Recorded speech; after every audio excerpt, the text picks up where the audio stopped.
Child eater! Witch!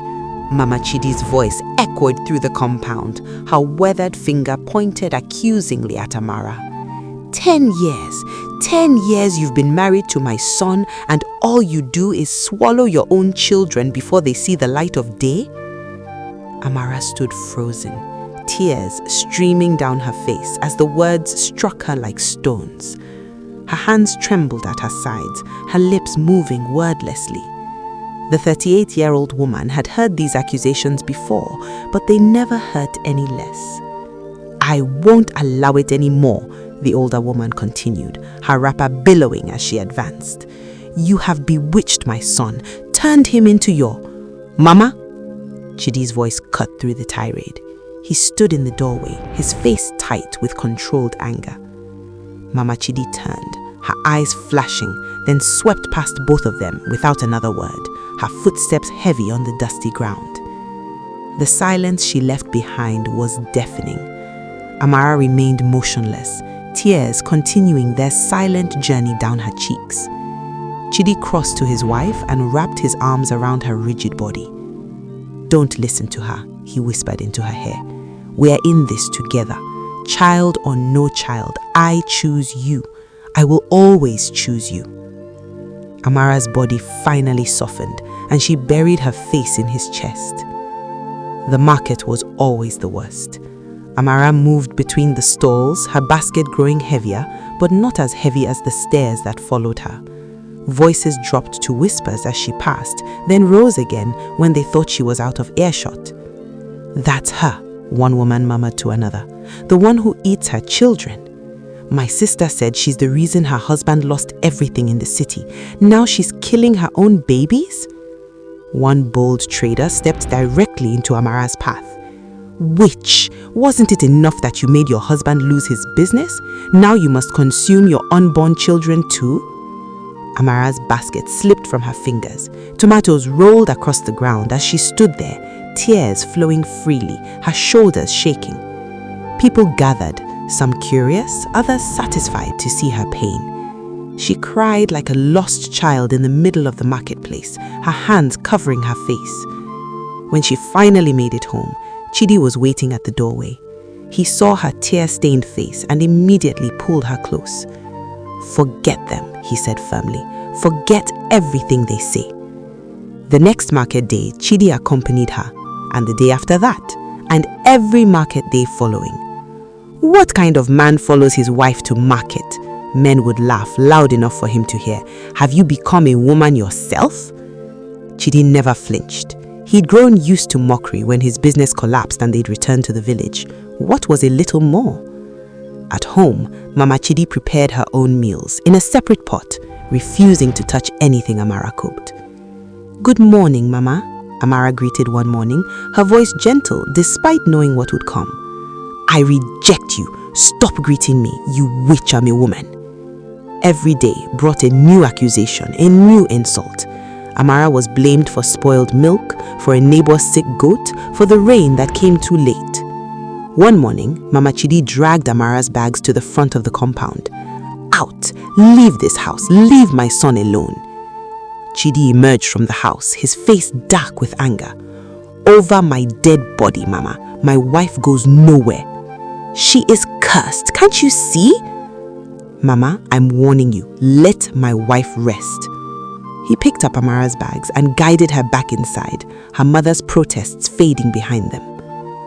That night, in the privacy of their room, Amara spoke softly. Maybe you should take another wife, for peace, for a child. Chidi turned to face her, his eyes fierce. It will always be only you. If God doesn't want to give us a child, let his will be done. Only you, Amara, always. They made love that night, hoping for the miracle that never seemed to come. The next day, Mama Chidi stopped speaking to both of them. 3 days passed in heavy silence. On the 4th day, she visited the native doctor whose words had poisoned her mind for years. She's a witch, he confirmed again, shaking his rattles. She's consuming those children in the spirit realm. Give me something to make her leave my son, Mama Chidi demanded. The doctor reached into a clay pot and extracted a small vial. Put 1 drop, only 1 drop in her food. She will leave willingly. When Mama Chidi returned home, she found Amara's soup pot. Her hand shook as she opened the vial. 1 drop, the doctor had said, but her anger burned hot. She tipped the vial and counted. 1, 2, 3, 4, 5 drops disappeared into the soup. When Amara returned from her errands, she was humming softly. She dished soup from the pot and ate, sitting alone in the kitchen. Minutes later, her scream pierced the air. Chidi burst through the door to find his wife doubled over, clutching her stomach. Mama Chidi ran in, her face pale. Amara, what's wrong?" Chidi dropped to his knees beside her. Amara's breathing was labored.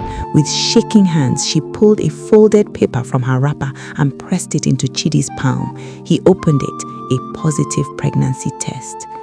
"Who gave you food? Did you eat anything from anyone?" Panic filled his voice.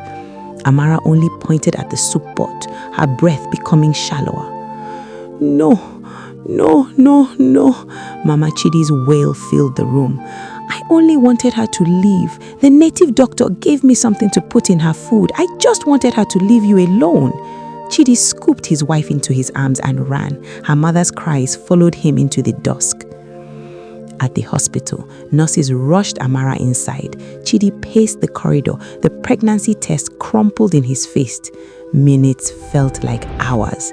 The doctor emerged, his face somber. "I'm sorry. The poison was too strong. She's gone. They are both gone." Mama Chidi returned to the native doctor. "You killed her," she screamed. "I told you 1 drop. You didn't listen. There's nothing I can do." 2 days later, they buried Amara.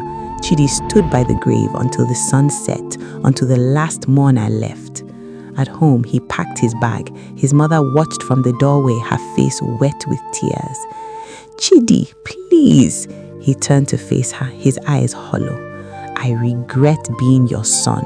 You killed the only person who ever truly loved me. You killed my child. I disown you as my mother.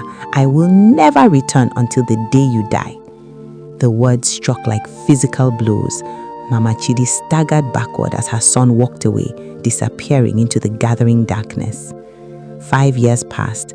Every day Mama Chidi called her son's number. He never answered. She sat alone in the compound, now overgrown with weeds, the weight of her son's words crushing her spirit. Then one day, a car pulled into the compound. Mama Chidi looked up, squinting against the sun. When Chidi stepped out, she couldn't believe her eyes. She stood, tears already flowing. They rushed towards each other, meeting in the middle of the compound and embraced. "I'm sorry," she sobbed into his shoulder. "I'm so sorry." "I'm sorry too, Mama. The words I said. You had every right. I took everything from you." They held each other, both weeping. Finally, Chidi spoke. "Amara has been visiting my dreams these past months. She told me to come make peace with you. She's forgiven you, Mama. She's forgiven us both." They stood there as the sun set, a mother and son finding their way back to each other through the grace of a woman who had suffered everything and forgiven from beyond. In our communities, sometimes we create new wounds while trying to heal old ones. Childlessness carries its own silent grief. Let us not add mockery to that burden. Let us choose compassion instead.